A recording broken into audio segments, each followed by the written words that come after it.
पुरी रे हॉलीवुड अभिनेता बाबूसान पुरी श्वेतगंगा तीर्थ पुष्करणी रे सुपरस्टार उत्तम महांती अस्थि विसर्जन लगी पहुंची बाबूसान महांती श्राद्ध प्रदान सहित उत्तम महांती अस्थि को विसर्जन करेंगे पुआ बाबूसान एवं गत 27 तारिख में उत्तम महांती देहांत होता बाबूसान सहित तांको स्त्री तृप्ति मध्य उपस्थित अच्छा पुरी रे पहुंची बाबूसान उत्तम महांती अस्थि विसर्जन पाई वर्तमान श्राद्ध कार्य करुछंती एवं ये सीधासलख चित्र आपण देखुछंती पुआ बाबूसान एवं बहु तृप्ति सेठारे श्राद्ध अर्पण करुछंती स्वर्गत उत्तम महांती उद्देश्य श्राद्ध अर्पण करा जाउछि तांको अस्थि को विसर्जन पाई निया जाइछि तीर्थ पुष्करिणी श्वेतगंगा परिसर रे ये चित्र आपण देखुछंती एवं सेठारे श्राद्ध कर्म करा जाउछि पुआ बाबूसान पहुंची पुरी रे सांगरे तृप्ति मध्य अछंती पुरी श्वेतगंगा तीर्थ पुष्करणी सुपरस्टार उत्तम महांती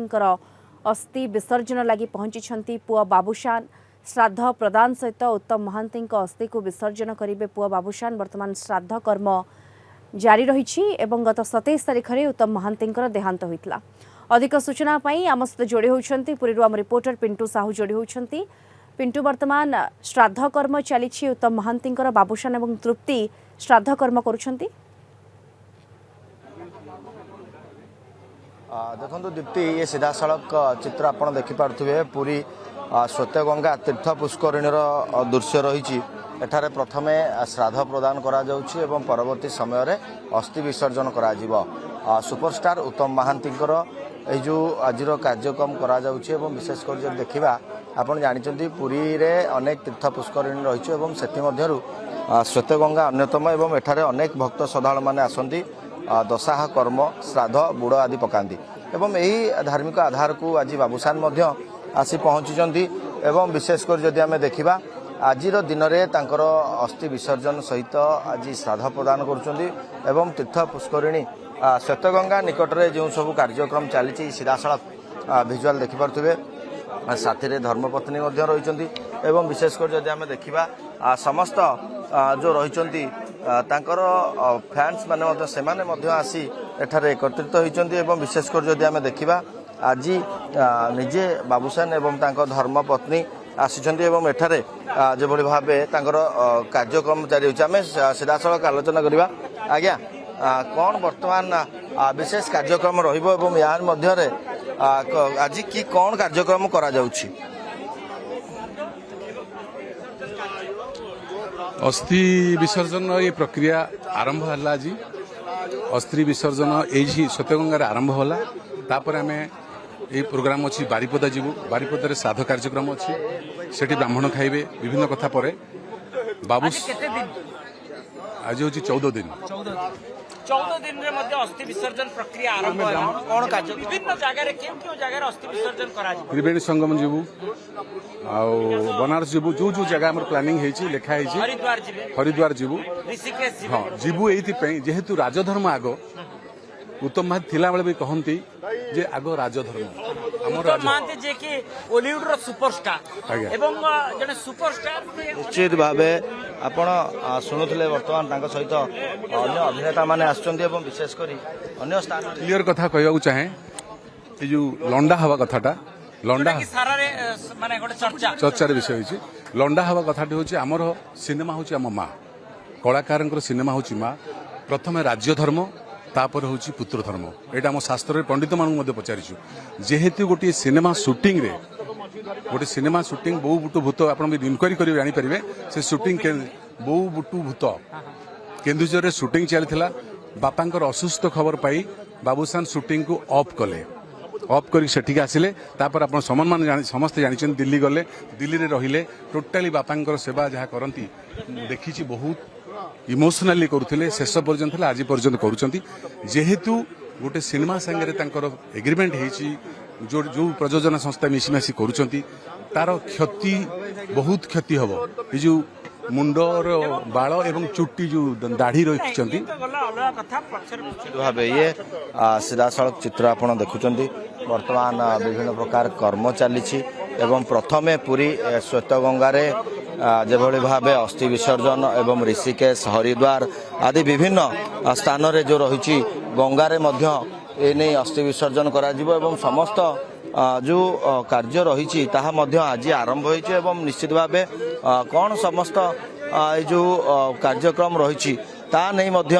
ସ୍ପଷ୍ଟ ହେଉଛି ଏବଂ ବିଶେଷ କରି ଯଦି ଆମେ ଦେଖିବା ଯେଉଁ କଥା କୁହାଯାଉଥିଲା ଯେ ବାବୁସାନ ଦଶହ କାର୍ଯ୍ୟରେ ଚୁଟି କିଭଳି ଭାବେ କାଟି ନାହାନ୍ତି ଏବଂ ସେ ନେଇ ମଧ୍ୟ ବିଶେଷ କରି ଯଦି ଆମେ ଦେଖିବା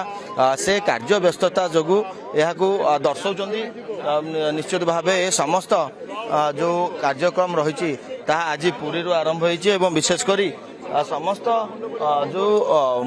ଅସ୍ଥି ବିସର୍ଜନ କାର୍ଯ୍ୟ କଥା କହିବା ଏବଂ ଅନ୍ୟପଟେ ଯଦି ଆମେ ଦେଖିବା ଯେଉଁ ଶ୍ରାଦ୍ଧ କଥା କହିବା ଏ ସମସ୍ତ କାର୍ଯ୍ୟ ଆରମ୍ଭ ହୋଇଛି ଏବଂ ଇଏ ତମାମ କାର୍ଯ୍ୟ ବର୍ତ୍ତମାନ ପୁରୀରୁ ହିଁ ଆରମ୍ଭ ହୋଇଛି ଏବଂ ଅନ୍ୟ ସ୍ଥାନ ଗୁଡ଼ିକରେ ଅସ୍ଥି ବିସର୍ଜନ ହେବ, ଶ୍ରାଦ୍ଧ କାର୍ଯ୍ୟ ହେବ, ଏ ନେଇ ମଧ୍ୟ ତମାମ ସୂଚନା ରହିଛି ଏବଂ ଇଏ ସିଧାସଳଖ ଦୃଶ୍ୟ ଦେଖିପାରୁଥିବେ ଏବଂ ଇଏ ନେଇ ସମ୍ପୂର୍ଣ୍ଣ ଭାବେ ଯେଉଁ ସବୁ ଯେଉଁ ରହିଛନ୍ତି ଅଭିନେତା ରହିଛନ୍ତି ଏବଂ ତାଙ୍କ ସହିତ ତାଙ୍କ ଧର୍ମପତ୍ନୀ ମଧ୍ୟ ଆସିଛନ୍ତି ଏବଂ ଏ ସମସ୍ତ କାର୍ଯ୍ୟକୁ ନେଇ ସମସ୍ତ ମଧ୍ୟରେ ଯେଉଁ ରହିଛି ଦୁଃଖ ରହିଛି କାହିଁକିନା ସୁପରଷ୍ଟାର ଉତ୍ତମ ମହାନ୍ତି ଯେ ସମସ୍ତଙ୍କୁ ଛାଡ଼ି ଚାଲି ଯାଇଛନ୍ତି ଏବଂ ତାଙ୍କର ଅନ୍ତିମ ସଂସ୍କାର ସରିଛି ଏବଂ ବିଶେଷ କରି ଶ୍ରାଦ୍ଧ କାର୍ଯ୍ୟ ମଧ୍ୟ କରାଯାଉଛି। ଏ ସମସ୍ତ ଯେଉଁ ରହିଛନ୍ତି ଓଡ଼ିଆ ଚଳଚ୍ଚିତ୍ର ଜଗତର ଯେଉଁ ରହିଛନ୍ତି କଳାକାରମାନେ ସମସ୍ତଙ୍କ ମନରେ ଏକ ପ୍ରକାର ଦୁଃଖର ଛାୟା ଖେଳିଯାଇଛି ଏବଂ ତାଙ୍କୁ ହରାଇବାର କିଛି ଦିନ ମାତ୍ର ହେଇଛି ଏବଂ ଏହାରି ମଧ୍ୟରେ ତାଙ୍କର ପୁଅ ବାବୁସାନ ଶ୍ରାଦ୍ଧକ୍ରିୟା ଏବଂ ଅସ୍ଥି ବିସର୍ଜନ ପ୍ରକ୍ରିୟା ଆରମ୍ଭ କରିଛନ୍ତି। ପୁରୀରୁ ଆଜି ଏହି ଅସ୍ଥି ବିସର୍ଜନ ପ୍ରକ୍ରିୟା ଶ୍ରାଦ୍ଧକ୍ରିୟା କାର୍ଯ୍ୟ ଆରମ୍ଭ ହେଉଛି ଏବଂ ବିଶେଷ କରି ଯଦି ଆମେ ଦେଖିବା ଯେଭଳି ଭାବେ ସୂଚନା ରହୁଥିଲା ସାମ୍ୟକ ସୂଚନା ରହିଛି ଯେ ବିଭିନ୍ନ ସ୍ଥାନରେ ଅସ୍ଥି ବିସର୍ଜନ କାର୍ଯ୍ୟ ରହିବ, ଯେମିତି ରହିଲା ବନାରସ କୁହନ୍ତୁ ଏପଟେ ହରିଦ୍ୱାର ଗଙ୍ଗାରେ ଏହି ସମସ୍ତ କାର୍ଯ୍ୟ ମଧ୍ୟ ଆଗକୁ ରହିଛି କିନ୍ତୁ ଆଜି ପୁରୀ ଯେଉଁ ରହିଛି ତୀର୍ଥ ପୁଷ୍କରିଣୀ ଶ୍ୱେତଗଙ୍ଗା ତୀର୍ଥ ପୁଷ୍କରିଣୀରେ ଆଜିର କାର୍ଯ୍ୟକ୍ରମ ଦେଖିବାକୁ ମିଳିଛି। ଏ ଦେଖିପାରୁଥିବେ ତାଙ୍କ ସହିତ ଯେଉଁ ରହିଛନ୍ତି ଯେଉଁ ଅଭିନେତା ଅଭିନେତ୍ରୀମାନେ ଆସୁଛନ୍ତି ଏବଂ ବିଶେଷ କରି ଯଦି ଆମେ ଦେଖିବା ତାଙ୍କ ପରିବାର ଲୋକେ ଯଦି ଆମେ ଦେଖିବା ତାଙ୍କ ପୁଅ ଏବଂ ଧର୍ମପତ୍ନୀ ଆସି ପହଞ୍ଚିଛନ୍ତି ଏବଂ କିଛି ପୂଜକ ରହିଛନ୍ତି ତାଙ୍କର ପ୍ରତିକ୍ରିୟା ନେବା ଏବଂ କ'ଣ ରହିଛି କିଭଳି ଭାବେ କାର୍ଯ୍ୟକ୍ରମ କରାଯିବ ଏ ତମାମ ବିଶେଷ କ'ଣ ପ୍ରଥମେ କାର୍ଯ୍ୟ କରାଯିବ ଆଜିର ଶ୍ରାଦ୍ଧ ପ୍ରକ୍ରିୟାରେ? ଶ୍ରାଦ୍ଧ ପ୍ରକ୍ରିୟା ପ୍ରଥମେ ସଂକଳ୍ପ କାର୍ଯ୍ୟ, ତାପରେ ତାର ପିତୃଲୋକଙ୍କୁ ଆହ୍ୱାନ, ତାପରେ ଗାଧୁଆ ପାଧୁଆ ପେତରେ ସବୁ, ତାପରେ ତାକୁ ଭୋଜନ ଦିଆହବ, ଜଳଖିଆ ଦିଆହବ, ଏସବୁ ଜିନିଷ ଆଜ୍ଞା ଅଛି ଆଉ ଚାଲିଛି ସବୁ ବ୍ୟବସ୍ଥା ଆଉ କ'ଣ ଦାନ ପୁଣ୍ୟ ସବୁ ଜିନିଷ ନେବେ ନେବେ ଏଇ ଜିନିଷ ନେଇକିରି ତା କାର୍ଯ୍ୟ ସମ୍ପନ୍ନ ହବ ଆଉ କ'ଣ।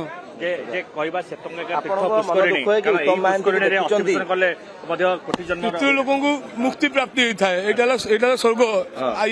ଏଇଟା ସ୍ୱର୍ଗ ଦ୍ୱାର, ଏଇଠି ଶ୍ରୀବିଷ୍ଣୁ ଆସିଥିଲେ ଏଇ ଦ୍ୱାର ପଟେ ବୁଝିଲେ ତ, ତେଣୁକରି ୟା ନା ସ୍ୱର୍ଗ ଦ୍ୱାର, ଏଇଠି ପିତୃ ଲୋକ ଅସ୍ଥିବିସର୍ଜନ କଲେ ତାଙ୍କୁ ମୁକ୍ତି ପ୍ରାପ୍ତି ହେଇଥାଏ। ଦିନେ ଯାହାକୁ ଟିଭିରେ ଏବଂ ଚଳଚ୍ଚିତ୍ର ଦେଖୁଥିଲେ ତାଙ୍କର ଆଜି କାର୍ଯ୍ୟ ହଉଛି କେତେ ଦୁଃଖ ଲାଗେ। ବହୁତ ଭାଗ୍ୟବାନ ସେ ଆଜି ପୁରୀ ଧାମରେ ଆସିକି ଏଠି କାର୍ଯ୍ୟ କରୁଛନ୍ତି। ଉତ୍ତମ ମହାନ୍ତିଙ୍କ କଥା ମନେ ପଡେ। ଆଜ୍ଞା ଆଜ୍ଞା ଆଜି ତାଙ୍କର କର୍ମ ହଉଛି। ଆଜ୍ଞା ଆଜ୍ଞା ବହୁତ ବଢିଆ ଦୁଃଖ ଲାଗୁଛି। ଯେ କର୍ମ ଏଠାରେ କେମିତି ହୋଇଥାଏ, କେଉଁ ମାନେ କର୍ମରେ କ'ଣ ସବୁ ନୀତି ଥାଏ? କର୍ମ ତ ମେନ୍ ଆଗ ଭଗବାନଙ୍କ ନାଁରେ ସବୁ କାର୍ଯ୍ୟ ହେଇଥାଏ ଆଉ ଜଗନ୍ନାଥଙ୍କ ନାଁରେ ଭାବେ ଇଏ ତମାମ ଚିତ୍ର ଆପଣ ଦେଖୁଛନ୍ତି ପୁରୀ ଶ୍ୱେତଗଙ୍ଗା ପୁଷ୍କରିଣୀ ନିକଟର ଦୃଶ୍ୟ ରହିଛି ଏବଂ ବିଶେଷ କରି ଯଦି ଆମେ ଦେଖିବା ବର୍ତ୍ତମାନ ଅନେକ କାର୍ଯ୍ୟ ଜାରି ରହିଛି ଏବଂ ଇଏ ଶ୍ରାଦ୍ଧ ଯାହାକି ପ୍ରକ୍ରିୟା କରାଯାଉଛି, ଶ୍ରାଦ୍ଧ ଦିଆହେଉଛି, ପ୍ରଥମେ ଶ୍ରାଦ୍ଧ ପ୍ରକ୍ରିୟା କରାଯାଉଛି ଏବଂ ପରବର୍ତ୍ତୀ ସମୟରେ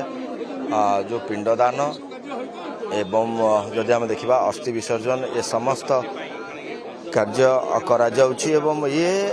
ସିଧାସଳଖ ଦୃଶ୍ୟ ଆପଣ ଦେଖିପାରୁଥିବେ। ବାବୁସାନ ନିଜେ ସମସ୍ତ କର୍ମ କରୁଛନ୍ତି, ଯାହା ରହିଛି ସନାତନ ଧର୍ମ ଓଡ଼ିଆ ପରମ୍ପରା ସେହି ଅନୁସାରେ ସମସ୍ତ କର୍ମ କରାଯାଉଛି। ତୀର୍ଥ ପୁଷ୍କରିଣୀରେ ଯାହାକି ଅସ୍ଥି ବିସର୍ଜନ ପିଣ୍ଡଦାନ କଲେ ସ୍ୱର୍ଗଗାମୀ ହୁଅନ୍ତି ଏବଂ ବିଶେଷ କରି ଆମେ ପୂର୍ବରୁ ମଧ୍ୟ ଶୁଣୁଥିଲେ ଏଠାରେ ପୂଜକ ମଧ୍ୟ ମତ ରଖୁଥିଲେ ଏବଂ ସାଥୀ କଳାକାର ମଧ୍ୟ ଥିଲେ। ସମସ୍ତଙ୍କ ମନରେ ଏକ ପ୍ରକାର ଦୁଃଖର ଛାୟା, କାହିଁକିନା ଯାହାଙ୍କୁ ଦିନେ ବଡ଼ ପରଦାରେ ଦେଖୁଥିଲେ ଏବଂ ଯିଏ ସମସ୍ତଙ୍କ ମନୋରଞ୍ଜନ କରୁଥିଲେ ସେ ଆଜି ନାହାନ୍ତି ଏବଂ ତାଙ୍କର ଏ ଯେଉଁ କର୍ମ କରାଯାଉଛି ଶ୍ରାଦ୍ଧ କର୍ମ ଅସ୍ଥି ବିସର୍ଜନ କର୍ମ ନିହାତି ପକ୍ଷରେ ଏଠି ଥିବା ଦେଖଣାହାରୀଙ୍କ ମନ ମଧ୍ୟ ବେଶ ଦୁଃଖ एवं समस्ते आज म्रियमाण हो पड़ुंट कहीं उत्तम महांती को से हरइंट एवं आज उत्तम महांती जो कर्म पुणी पुणी वर्तमान जितेबले तांकर पुरी रे वर्तमान जितेबले श्राद्ध कार्य करा जाउछि आपण जो चित्र देखौछंती जो पुरी रे श्राद्ध कार्य करा जाउछि आपण जो चित्र देखौछंती पिंटू समस्ते पुणी उत्तम को स्मृति को फेरी जाइछंती एवं पुणी तांको केउठना केउठी ये दुखित करिछि एवं किंतु ये श्राद्ध देउछंती पुओ बाबूशान एवं बहु तृप्ति परवर्ती समय अन्यान्य स्थान को जाई मध्य अस्थि विसर्जन करिवार कार्यक्रम जहाँ रही जहाँ सूचना आप दौते धन्यवाद आपको पिंटू साहू पुरी रिपोर्टर सविशेष सूचना अवस्थित जोड़ी होते।